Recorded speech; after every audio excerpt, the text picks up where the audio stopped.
মার্কিন president Donald Trump সম্প্রতি বলেছেন কিয়েভ পুরো ইউক্রেনকে তার আসল রূপে ফিরিয়ে আনতে পারে।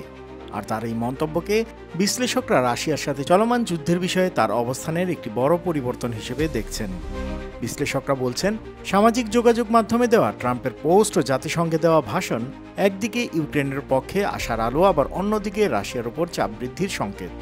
ট্রাম্পের সোশ্যাল মিডিয়া পোস্টে বলা হয়েছে, রাশিয়ার অর্থনীতির ওপর চাপ অব্যাহত থাকায় ইউক্রেন ইউরোপ এবং ন্যাটোর সমর্থনে যুদ্ধ শুরু হওয়ার আগে সীমান্ত পুনরুদ্ধার করতে পারে।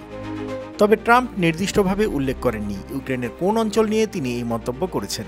ক্রাইমিয়া এবং পূর্বাঞ্চলকে তিনি স্পষ্টভাবে উল্লেখ করেননি, তবে তিনি রাশিয়াকে কাগজের বাঘ বলে আখ্যা দিয়েছেন এবং মনে করেন এখনই ইউক্রেনের পদক্ষেপ নেওয়ার সময়।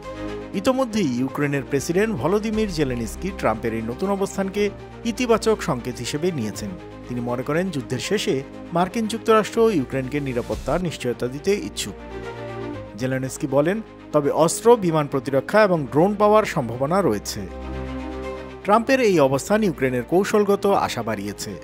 ডোনাল্ড ট্রাম্প বলেন, সম্প্রতি রাশিয়ান যুদ্ধবিমান ও ড্রোন অনুপ্রবেশের পর ন্যাটো দেশগুলোর উচিত তাদের আকাশসীমা লঙ্ঘনকারী বিমানগুলোকে গুলি করে ভূপাতিত করা। ন্যাটো একটি বিবৃতিতে জানিয়েছে, রাশিয়া ক্রমবর্ধমান দায়িত্বহীন আচরণ করছে এবং এই কর্মকাণ্ড জীবনকে বিপন্ন করছে। পোল্যান্ড ও মধ্যপ্রাচ্যের অন্যান্য দেশও রাশিয়ার এই পদক্ষেপের তীব্র সমালোচনা করেছে।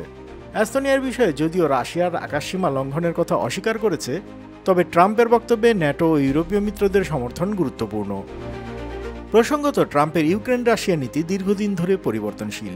ফেব্রুয়ারিতে তিনি বলেছিলেন ইউক্রেন একটি বৃহৎ দেশের বিরুদ্ধে যুদ্ধ করতে সক্ষম নয়, কিন্তু সম্প্রতি আলাস্কায় পুতিনের সঙ্গে আলোচনার পরে তিনি যুদ্ধ সমাপ্তির জন্য নতুন প্রস্তাব উপস্থাপন করেছেন।